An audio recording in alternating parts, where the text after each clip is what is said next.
Welcome, everyone, to episode 331 of Just Joshing. I'm your host, Joshua Pentelarusco. I write stuff in Podcast 2. Today, part 1 of my conversation with Tim Reynolds. Tim's always a blast. We're talking about his success and him getting an agent and his writing career. We talk about movies. We talk about just whatever. We just are shooting the breeze, man. Tim is always a blast to have on the show. Always a pleasure to have him. So this is one of my last 2 episodes in this house. Part 2, my second part with Tim, will be the last one I do here before I move to my next location. Wild ride, I gotta say, I did so far in Vancouver. Getting ready to do some wilder stuff real soon too. I'm doing some, like I said, I've been upgrading myself since I've been out here, and it's going to be interesting to see what happens in the next few weeks. I'm making other moves as well, and I'm really excited about it. Actually, just all the changes I'm trying to do here. I have a column out for firstcomics.com. You can check it out right now. I review actually Good Spirits. Someone local by the name of Ray Tuna is the artist. Joey Donaldson, based out of Burlington, Ontario, is writer. I did, I think, a really nice review there. You want to check it out? Check it out. All right, let's just get to that conversation there, shall we? This episode of Just Joshing is sponsored by Indie Imprint. Indie Imprint supports creators by creators.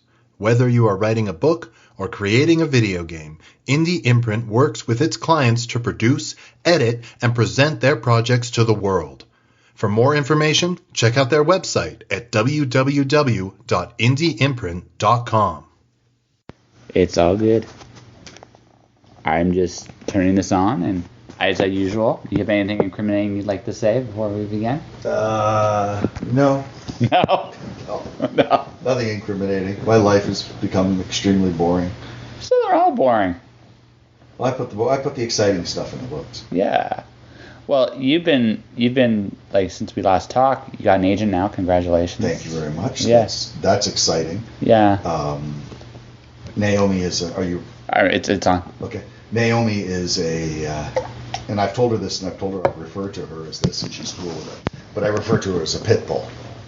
She is. She's completely loyal, and I know that she has my best interests at heart, and she'll dig in, and I know that my writing career is in excellent hands.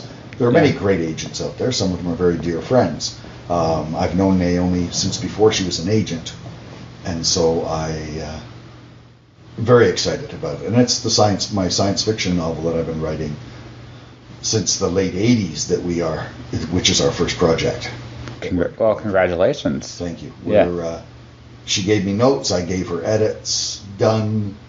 She'll be looking at those a little later this month, and then we'll be moving forward with either more notes. You didn't do enough, or you did too much, but you're at the process of the little details, like adding the layers to the story. It sounds like. Yes, and getting rid of things like too many points of view, getting rid of too much, getting rid of some of the telling instead of showing. Yeah, that's a. This book's I've been writing it since the late 80s.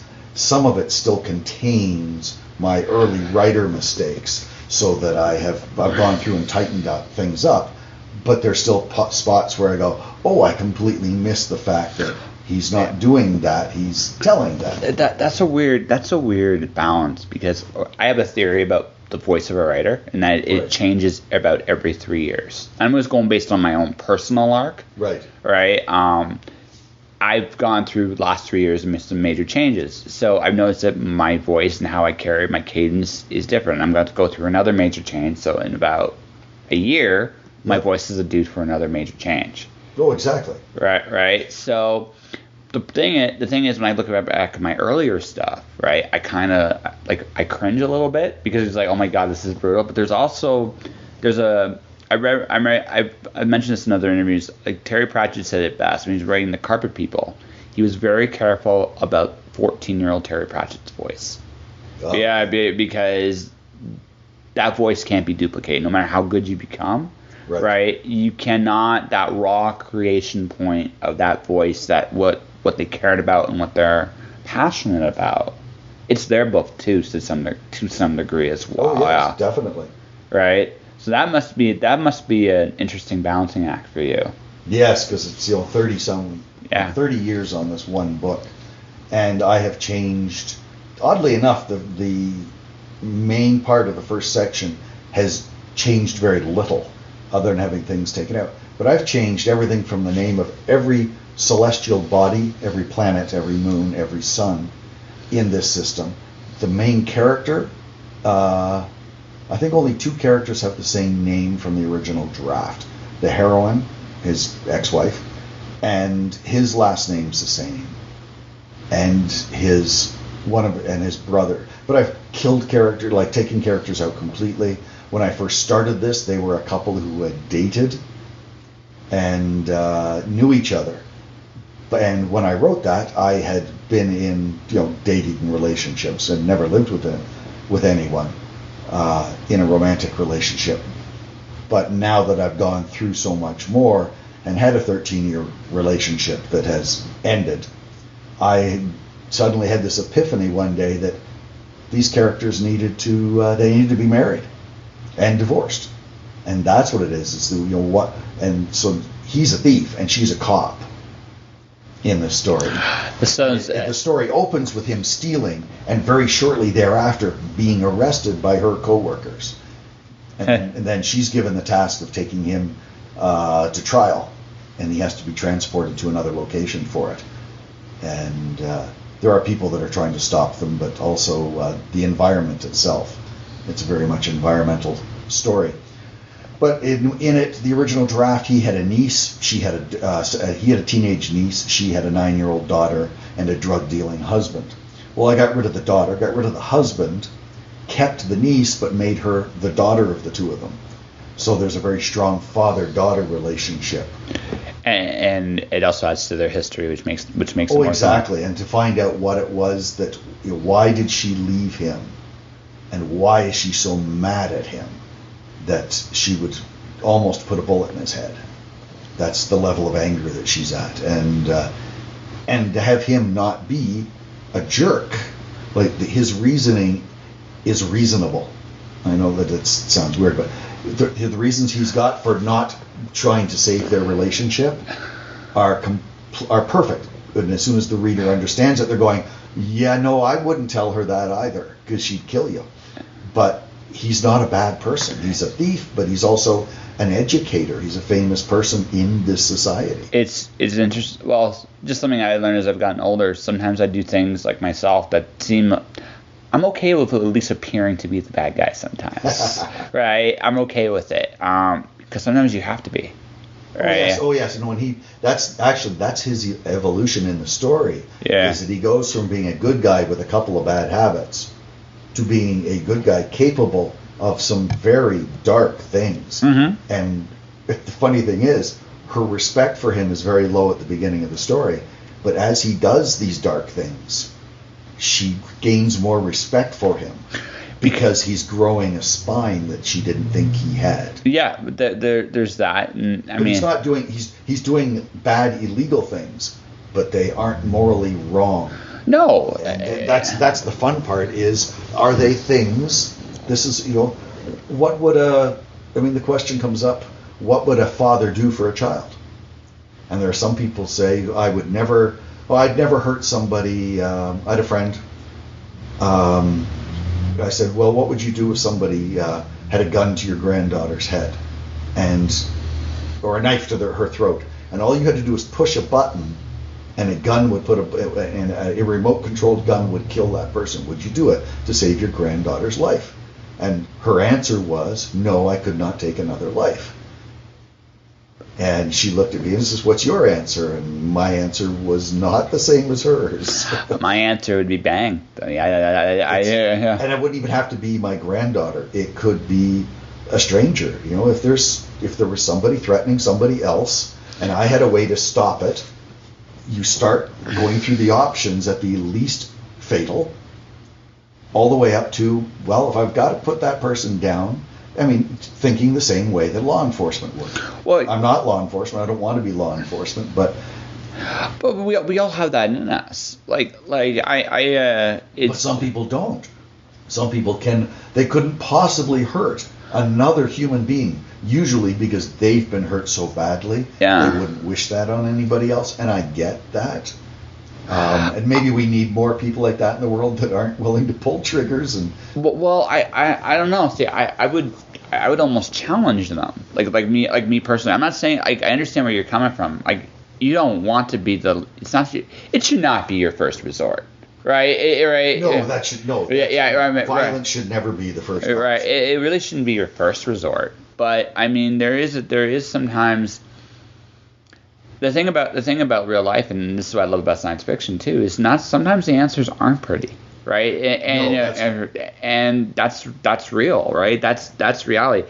Look, I said this. Sometimes I have to be the bad guy. Sometimes in certain situations. Yeah. All right. Younger me would have had a lot bigger problem with this, right? So I want to look good. It's like, no, it's not about looking good. It's about what's the right thing to do here, right? And sometimes it's not pretty. It's not nice. It's not. It comes across very nasty, but at the same time, it accomplishes what you're setting out to do.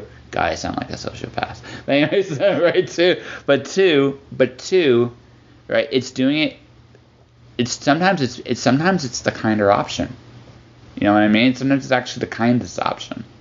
Well, it's tough. I think that's probably also why we write. Yeah. Is because in our writing, in our stories, we can deal with these ethical and moral issues that we wouldn't necessarily either experience in real life or be able to make the same decisions. Yeah. I can write a hero that can pull a trigger and kill a bad guy, or snap his neck, or whatever form he uses to kill them, slow poison, whatever. But it's not something I would necessarily do myself. No. But writing lets us live out our fantasies or explore other options of our line of thinking. Because the piece I'm working on right now, halfway through the first draft, is a romantic comedy, which I've not written before. A lot of my stuff has romance in it or comedy in it, but none of them are true rom-coms by definition. And that's a very tight definition, actually. If you're ever writing that field, you need to research it. You can't just write a funny story, a funny romance. There's more to it than that. But my next one that I'm researching is as dark as I will ever write. And I thought I'd already gone to that place with my serial killer novel that my agent and I are trying to sell.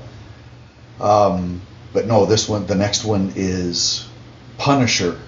Marvel's Punisher level dark. Ah. And it's not an adult who's doing it.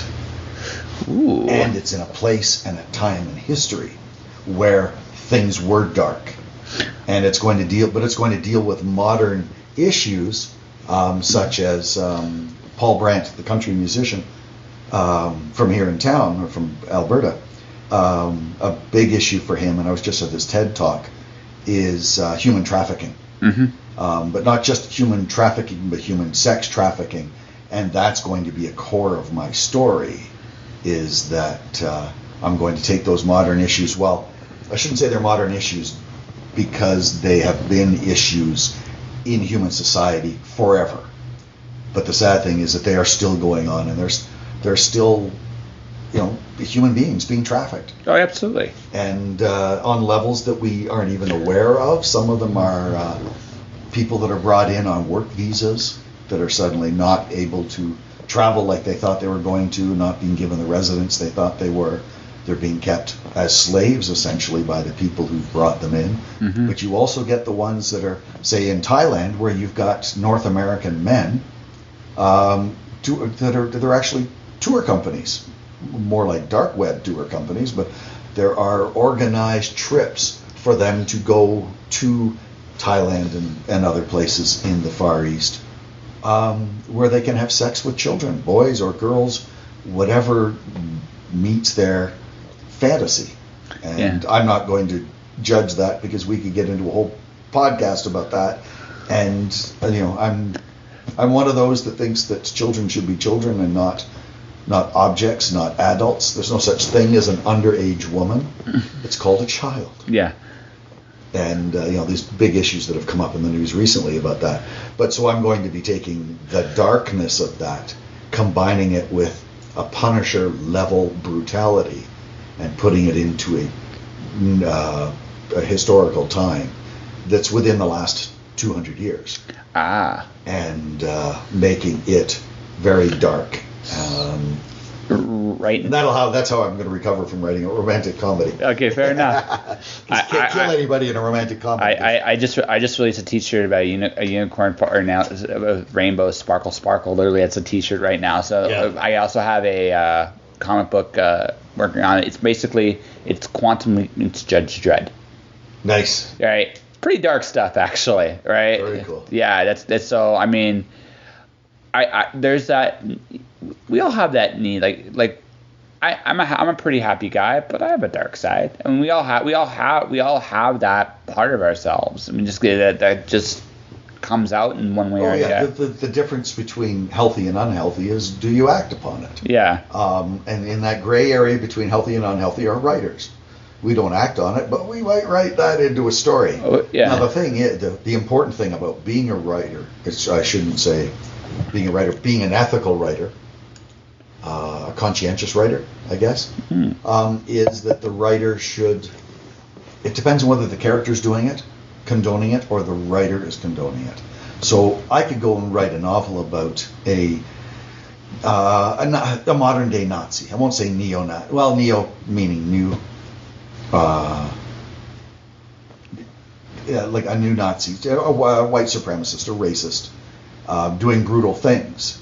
Now, write him as a character, but as the storyteller, as the narrator, I would have to separate myself. Yeah. And pass judgment on him. But if I wrote the story from his point of view, then it would be all darkness, and I'd be promoting what he's promoting. And I think that's the hard thing, is to put in darkness into a story that is showing it in its situation and allowing readers to make their own judgment, but it's not coming as part of the lecture that that the overall story is I'm right. I could, hopefully I would have heroes that weren't neo-Nazis in the story, or other characters to balance it out. But if a neo-Nazi wrote a story about neo-Nazis, his beliefs, his ethics, his desires would go into his story, and you'd probably know, reading his narrative, that this was a pretty dark place that he didn't just go in his mind, but he wants you to come with him. Yeah. And I think that our job as writers, my job as a writer, I won't say our job because every writer is different. My job as a writer is to show some dark stuff, show some happy stuff, and you do it as entertainment. But the world isn't all sparkle, sparkle, unicorn, rainbows. There is a dark side. Absolutely. And I think that if we go on and we don't think that there is a dark side, that we're doing more damage than good. Don't live in the dark side, but certainly acknowledge that it's there and go, okay. You can't shy away from the darkness. I find actually, and I've learned this doing this podcast, is one of the biggest secrets to making a show feel authentic is to add just a little touch of chaos to it, a part of an element you don't control into it. Oh yes, right. Yeah. But I find what happens there is it seems more authentic when you do that, right? And it's not really it's not even necessarily even a big thing. It's just that feeling that there's not a total control thing. And I find the same thing with fiction. If you want something to feel real, you add those touches of darkness in, let's say, a young adult story. Well, you add those touches of darkness here and there because that's when it makes it feel real, feel adult, feel like something that is believable. That's when believability, I think, comes into it. Exactly. But right? even children's literature needs to have darkness. Dr. Seuss, and what's to me the number one. Well, I shouldn't say the Grinch. It's been overdone. But Are You My Mother? Mm-hmm. This is looking for mom's missing. How dark does it get? A child without its mother. Are you my mother? Are you my mother? Sure, it's cutely told, but it's a fear that every child has, whether they know it or not. Absolutely. Is to mom goes into the next room, the infant freaks out. Mom is they get a little older. You're in the grocery store. You're in one aisle, mom's in the other. Is mom screaming looking for you, or are you screaming looking for mom? It depends on whose fear level is higher. I tended to be the one that was walking away going, oh, look, squirrel. And my mother was the one running, where did he go now? Where's your brother? I don't know. And every once in a while, just pop back here. Get you over here. It's pretty much. Yeah. What are you doing? And, no, we're not getting that cereal. No, put it down. But yes, it's. Also I think in our writing we need to explore, as you said earlier, the dark aspects of our own psyche. Yeah. We need to. Well, it's like going into a counselor and sitting down and saying, okay, well, let's talk about what happened to you, when you were 12 with the dog, whatever your story is. And it says, we need to get past that so you can now, live with your, you've got this new dog in the house, but you're having trouble. What's your fear? And discussing it, letting it out. Mm-hmm. And quite often it's opening the door that takes away the power of the darkness. And by writing that stuff, whether you're writing right now I'm reading one of Jonas Saul's books, Sarah Roberts' novels, and wonderfully dark. And Sarah's got a dark past. And I love reading that kind of stuff because they struggle with it. We all struggle with it. Oh, sure. Light and dark. And it could be as simple as, they gave me too much change at McDonald's, I need to go give it back. To, the Vistaprint just sent me this, and they sent me the wrong thing, and should I tell them about it, or should I, blah, blah, blah, whatever the case may be. My car just bumped into that guy and scraped his door. Should I drive away and shut up, or do I leave a note on the windshield? Yep. And those are little day-to-day things, and we all deal with that. And then you get the big ethical ones. Is I hit a deer, or I hit somebody's dog on the road on the highway because he's going too fast. The big ethical issues. Yep. And our writing allows us to put that stuff in there and play with it in a way we can't day to day. You can't say, you hit a dog, if your reaction was to, look at the collar, see the name, call them and say, hi, unfortunately I've hit and killed your dog. I'm taking him to the vet now. He'll be at this vet. I don't know why you I guess probably so they can make sure he's dead. But in a story you can explore the different possibilities. What do you do with that dog? Mm-hmm. One of the coolest things I saw with sticking with dead dogs and stuff was Doogie Howser. It's the only episode I remember from that entire show, watching it for years, was when he was on a road trip with his buddy and they came across this guy who did roadkill. And he taxidermied with roadkill. He didn't kill anything, but he found roadkill. And he did his taxidermy in the animal's last view. So all these like squirrels and deer and everything had this look of horror on their faces. The vehicle was about to hit them. And, he was, placing that horror there. He's not manipulating it. But anyway, I'm meandering. It's meandering. And fine, I'm probably losing my train of thought, too. That's what happens when you get old. But I love the writing, even in my rom-com, I'm dealing with an ethical issue that, that some people have to deal with in their lives on a regular basis. And I had to figure out which side I sat on. I know where the character sits, but I had to figure out where I sat on it and how important it was to me to sit on one side or another of it. And that's in a happy story, so I know that I need to sit on a good side of it to write the story well. Whereas my, the next one, the dark one with the Punisher type character, I'm going to be diving right into the darkness of that and the idea that, maybe that bad guy shouldn't live another minute or little things like that, and pushing I'm going to push my dark side and then extrapolate it and not necessarily kill characters in my story because I really want to kill people. I don't. Please don't quote me, anybody. Don't grab that snippet and that's the quote that you can run with. That's right. I'm not talking about going out and buying guns or any of that stuff. But it lets it out.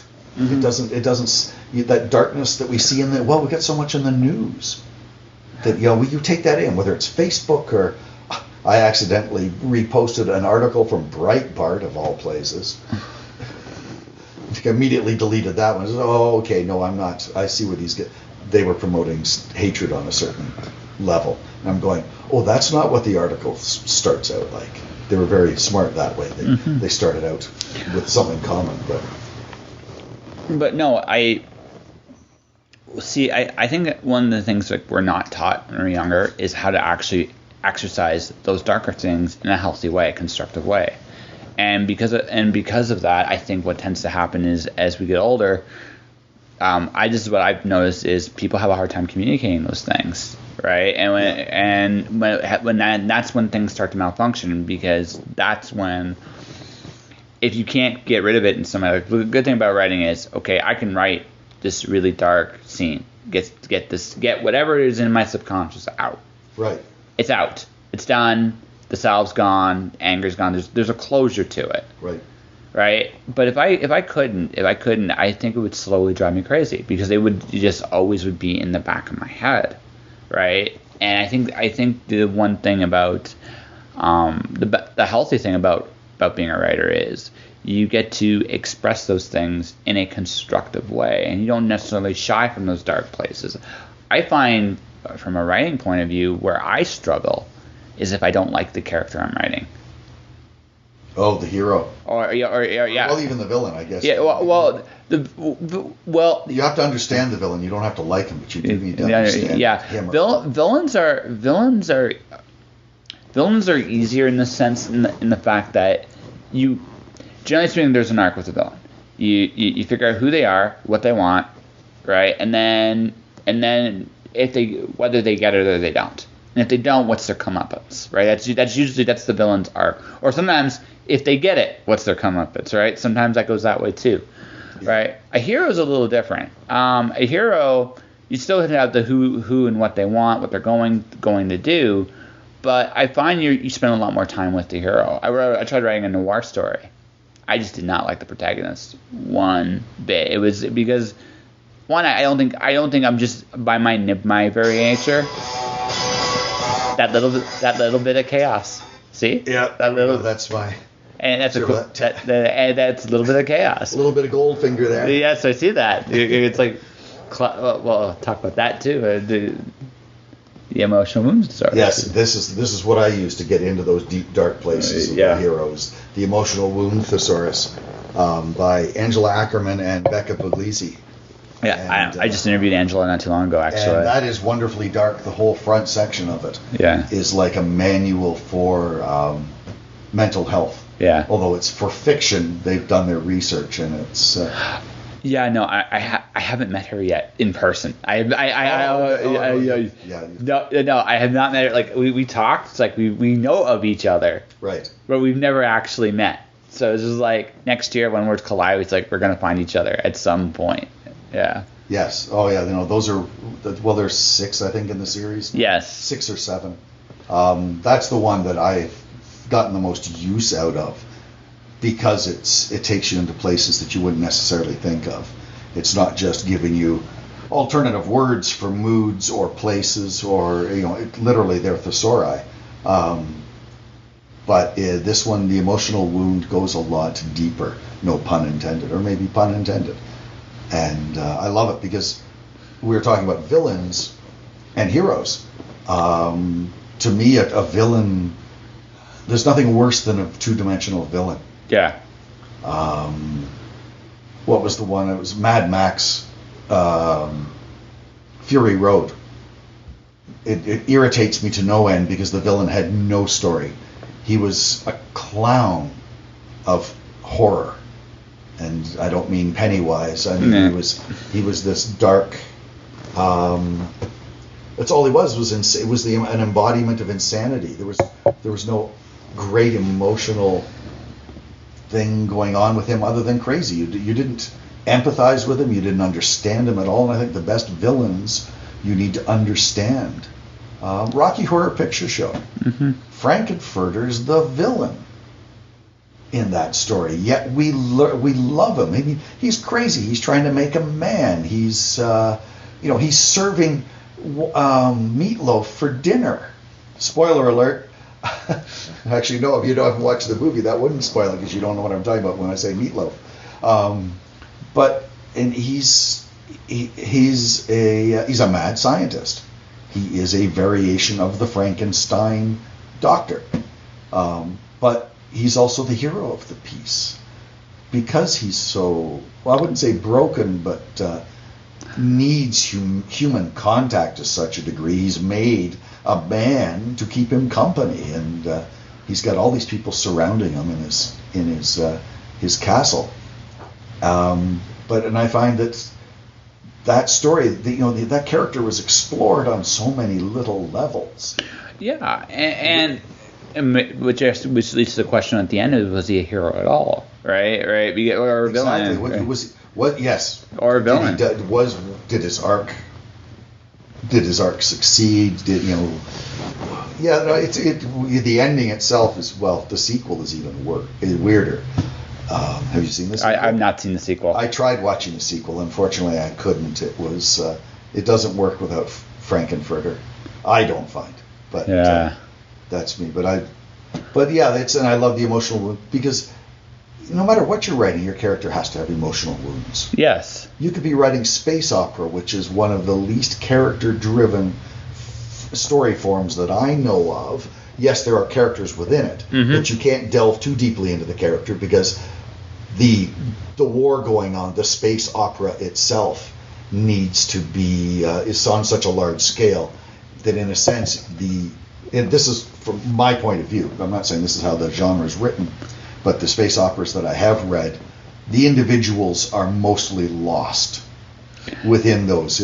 You'll get a little bit, there'll be a little bit of depth to each of the characters to differentiate them, but you're not spending 10 pages on backstory. For the hero, you're probably getting 3 or 4 paragraphs to know why he's broken. Now, let's throw him into the middle of the war, and why is he being dragged along? And I think the big thing about space opera is the war itself is a character.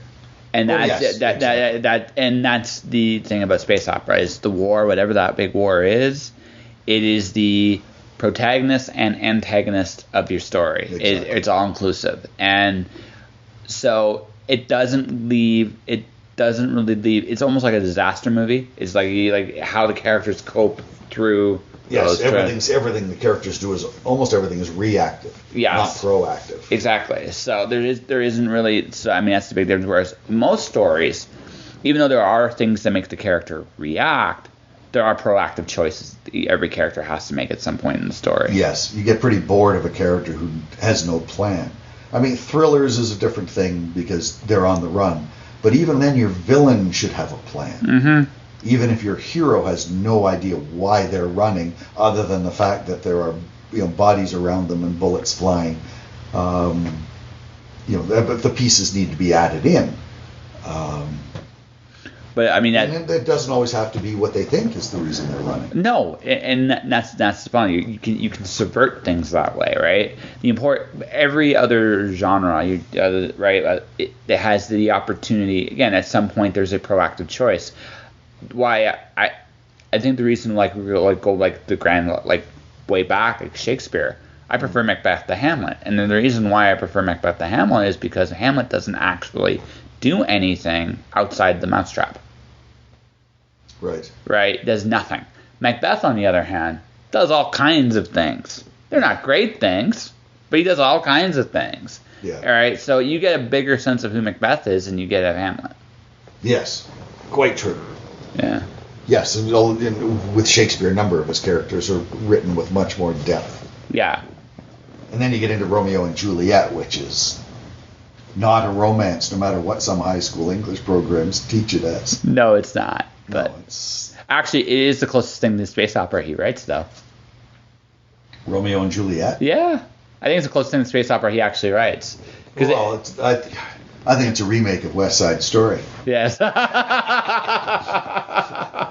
And yes, listeners to the podcast, just joshing. I was just joshing. I know that West Side Story was a remake of Romeo and Juliet.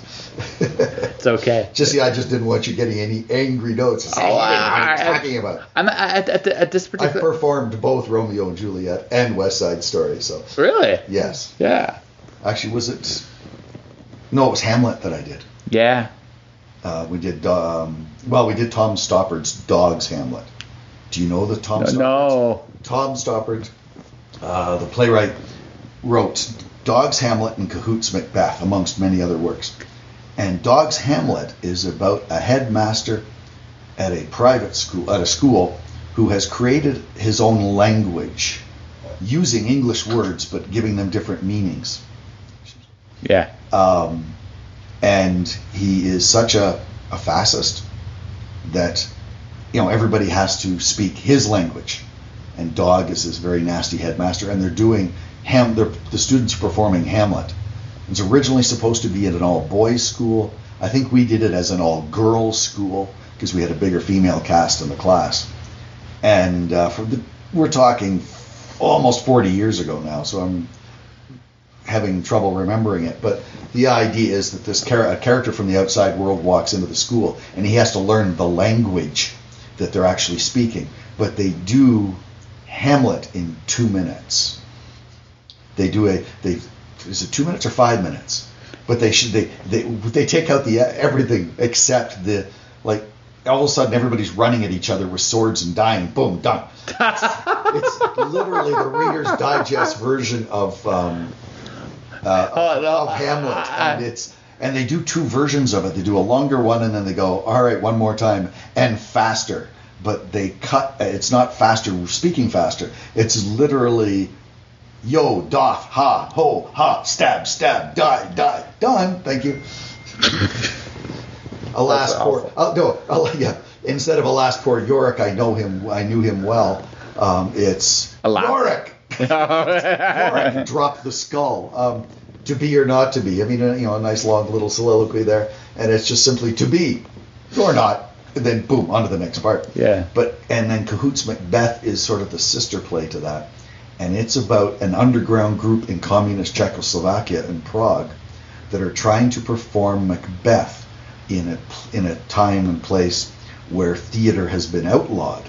So they're doing the greatest actors in current Czech theater life are doing living room performances, and they're doing these underground shows. And the play is in one particular living room where the lead actor, the Laurence Olivier or Patrick Stewart of the time, is trying to perform Macbeth for this private gathering of people, and a police detective walks into the middle of it, and they're trying to cover up the fact that they're performing Macbeth. Well, why is he in your living room? But he's famous and you're nobody.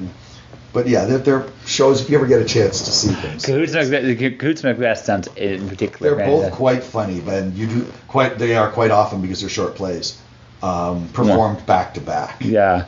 With an intermission between them, because I think there's a character. Is there a character that goes from one play to the other? I can't remember. There was a link between the two, but they were written in the 70s, I think, or the 80s. We performed them in the 80s as part of a drama class. So probably 70s. Probably. Yeah, it's typical Tom Stoppard who did a little bizarre. It sounds like you definitely had a fun theater time when you did it. Oh yes, yeah, and I think that stuff comes into my writing too. Is the silliness. Well, you need again. I know this for me personally. I need the silly. I like it. I like it when it's fun. I had grown-ups do an interpretive dance of Cat in the Hat. Oh, nice. Yes, at the Dr. Seuss off at When Words Collide. I definitely love it. I love the. I enjoy being silly. It's one of the best things about doing what I do, is just because I have this ability to project anything I want to project. Right. And because of that, it's just like, well, what is the one thing people don't expect? Right. Everybody wants serious. Like, why be serious? Why not? Exactly. Why not play? Well, it's just Heath Ledger's Joker is a perfect example of why be so serious. Right in the middle of the darkness and just preceding more darkness. And it's he does that not as much for comic. Well, it is comic relief, but only for him. Yeah. Well, actually, see, he's doing. There are many people that I've read some wonderful bits that the Joker is actually the hero of the piece. There is an argument for it. Yes. I'm looking forward to seeing the new Joker. That will be interesting. I've heard some very negative things about it, not in terms of its performances, but in terms of the fact that it is glorifying the idea of mental health linked to violence and male privilege. And it's this man who's bullied and has mental health issues, emotional issues, suddenly eventually evolves into this violent, death-dealing, insane megalomaniac, and that is not something we should be promoting in this day and time when there are far too many people taking guns to schools and synagogues and whatever it may be. I'm saying that's an argument I've heard. I'm not saying that's my argument, but when I watch it, I'll be watching for that particular. See me, I make it a point actually when I go watch a movie. I try to if it's something I really want to see, I ignore trailers. I ignore anybody's comments on it. I learned this when Heath Ledger was cast as Joker. I still remember this. Everybody panned the idea of him being the Joker. Right? Okay. Everybody panned it. Then they watched him perform it. Then they were like, never mind. I don't know anything. Well, that's what they're saying about this new Joker. Yeah, absolutely. So I'm going in this. I know the Joker story. I have an idea. Like, I'm a comic book guy. I know the Joker story, or at least as much of the story as I'm allowed. The comic book origin is not what they've gone with here. Oh no! I know. Actually, okay. So here's the interesting. So it'll be interesting to see. Here's the interesting thing about the Joker. He's not by definition a human being. Where in terms of the story character, he's generally speaking, when he's written, he's an absolute. Right? When we're like whatever he is, right, he's an absolute. Right? You don't know where he comes from. You don't know how he got this way. That added to his persona. It didn't actually detract from it, because that makes him terrifying, because you don't know the path he took to get there. It puts him on a demonic level. Like Pennywise from It. Yeah, exactly. You're not sure that it's beyond human. Yeah. Because they haven't given Joker human definition. There is that edge, that very cutting edge that he could be beyond human or below human, demon, devil, whatever, or that he is a symbol of the darkness within us all. Exactly. Which could be as terrifying as to think that. Or more so, right? Mm-hmm. Because anybody could have a bad day could be just like him. And that's the true terror of the Joker, right? I think the problem is, I think there's right now 2 or 3 Joker movies in development as we speak. Right, it's not the performance of the character I worry about. It's the fact is, for me as a comic fan, it takes away from some of his power. Right, as right, to be that character I've known him to be. But also, on the flip side, I have to accept the fact too that it's not my character. Right, my Joker can be whatever I read in the comic books. Sure, and they've written so many variations of the Joker character in the various universes. Yeah. The most interesting one, and I don't know if it was in a comic book or it was just simply done as a one-off, was the idea of Batman having to travel in time, or Bruce Wayne, and that there was an alien threat to mankind, and the only person that could stop that alien threat was Batman.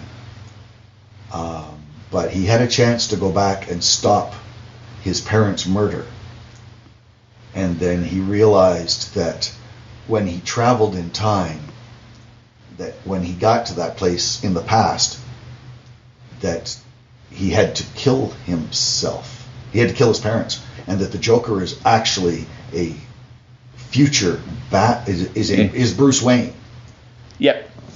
And I thought that was a fascinating way to look at it. And the reason he snapped was because he had to choose between his parents and mankind.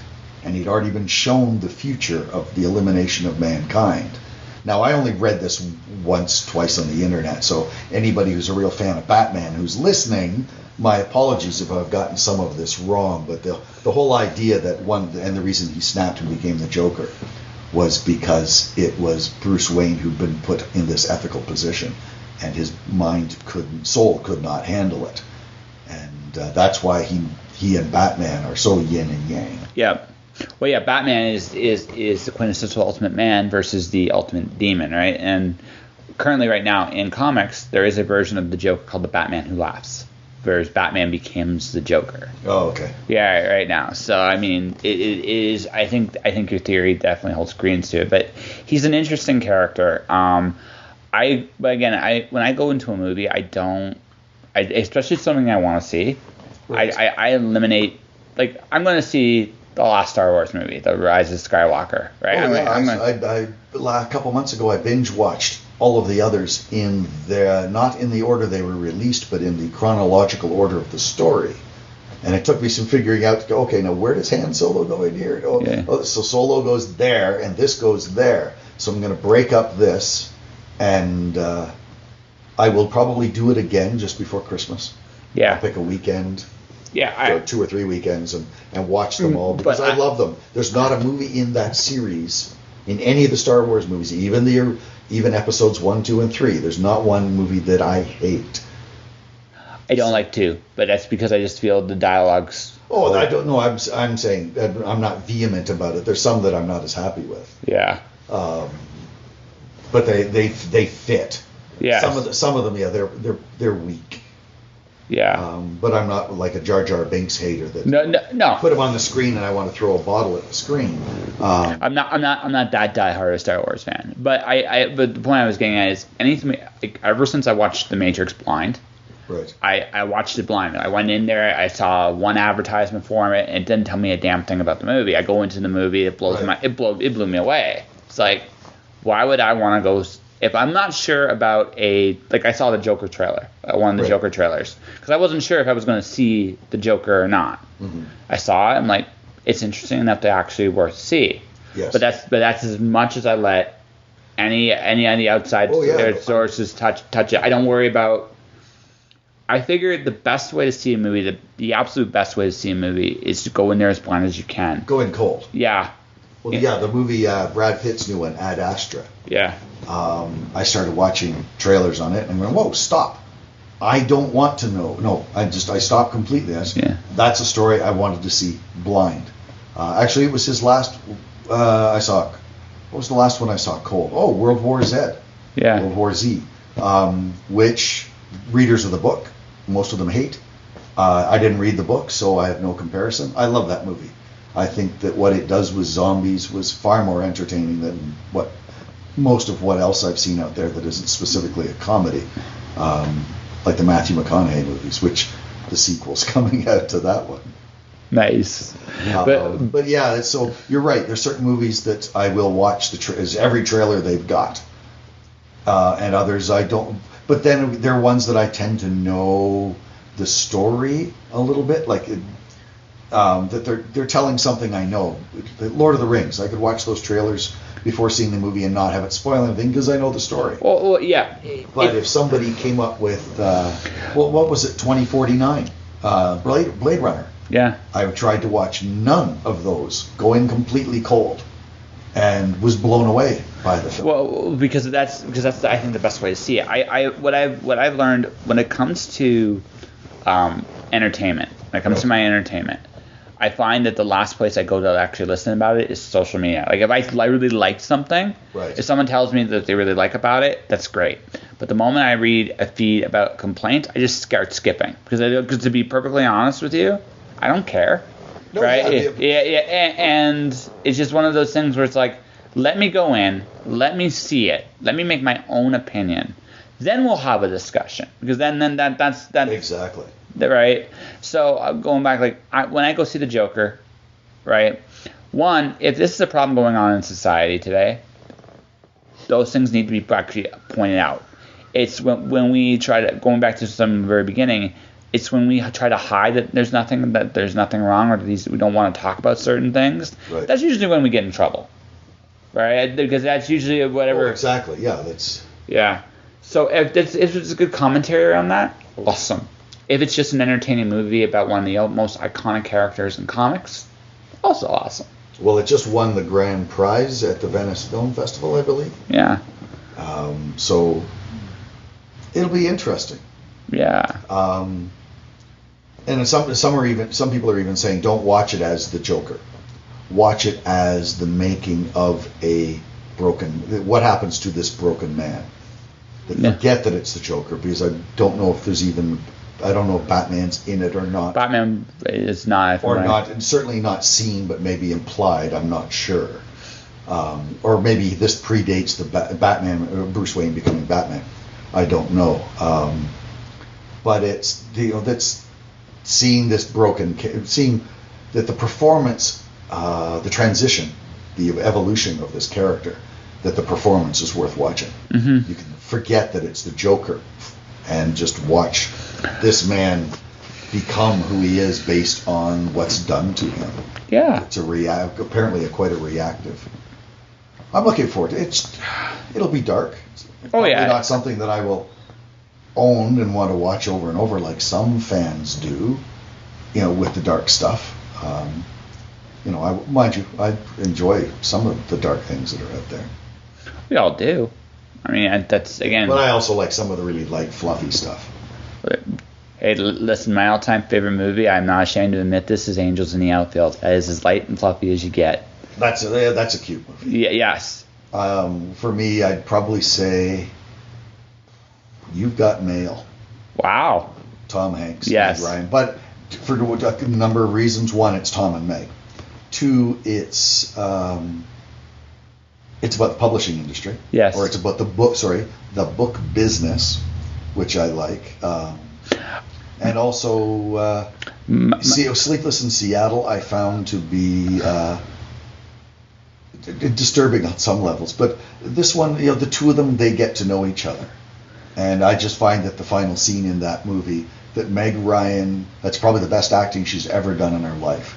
And I've seen so many of her movies. And because she doesn't even say anything and goes through half a dozen emotions, and just to see what her face was doing in that, I find amazing. And it's so deep emotionally that the whole idea of romance shouldn't be instantaneous. Like Sleepless in Seattle, I found didn't treat true love appropriately. But You've Got Mail does. These two people who are at each other in the beginning get past that. And I love the struggle for him. I mean, yes, he kind of cons her the entire movie. Actually, he doesn't. He cons himself. I think that's my favorite part in my favorite scene in the movie. There's a point, because when they still don't know each other, where she's like, I'm fighting this big competitor and I don't know what to do. And he gives her the best advice he could, because he respected her. He go, you fight with everything you got, not knowing the mattresses. Right. Not knowing, right, that the person she's fighting is him. I thought that was it. He did know. No, he did not at that moment. He didn't know then. He knew later. He figured it out. You don't think that he knew at the time? I thought no. Because there's I think he suspected, but he didn't actually know. There was a scene later on that actually gave him the clue that it's like, oh my God, it's her. You see, when I watch it, I see it as Tom's known all along, because she talks about how she ran into this person at the party, and he knows that she's talking about him. And there's an expression he had it where he's just before he gives her the advice to fight, that he sort of stops, hesitates, and then gives her the advice. See, that's funny that we have different interpretations. Yeah, I've always thought that he knew exactly what he was doing, but he was doing this because it was the right thing to do, was to tell her to fight. Yes, she's going to be pushing back to him, but then again, as he said earlier in the movie, he says, I'm not worried about this one little bookstore. He had no fear that she was going to. But he was also, that was but the dynamics of what each of them knows and doesn't know. That was part of the fun of that movie. I also just think like on that level, I loved the irony of he gave her the best advice how to fight himself. And it was like, exactly. It was like, I love that irony. That's one of my favorite moments in that movie. The other one is when it gets to the part where she's going to lose, right? Yep. He knows at that point it's her, but he does the one thing he actually, out of disrespect goes, you could legit. Here's the other reason why that movie works. He respected her, and she respected him, right. And that was apparent even at the very beginning, right? And even though she lost, be respected. She still fought the whole time. Yeah. Oh, yeah. It's, And that's my conversation with Tim Reynolds. At least part 1 of it. Part 2 of it will be up later this week. I'm going to just wrap it up here. We'll talk more next episode. So anyway, that will do it for this episode of Just Joshing. If you want to support the podcast, you can do so in a number of different ways. You can subscribe to the podcast. I'm on iTunes, Google Play, Spotify, Podomatic. Subscribe, share, let people know I'm out there. Right? That's cool. My YouTube channel is Josh Penteloresco. If you want to listen to all my past episodes, they're there. I have 286 of them up as we speak right now, so they're all there. My books, Watcher's Throne, Dancer, Wandering God, available through MirrorWorldPublishing.com. Beyond all that, my Twitter is at jpenteloresco. My Instagram, same thing. My Facebook page is Joshua Penteloresco, author, podcaster. I'm also on LinkedIn. Come say hi, Joshua Penteloresco. My merchandise is jpenteloresco.redbubble.com. If you want to buy a t-shirt, a cup, something to support the podcast, you can do so that way. But no matter what, guys, thanks for listening. Stay inspired, and I'll talk to you guys real soon. Josh. Shush.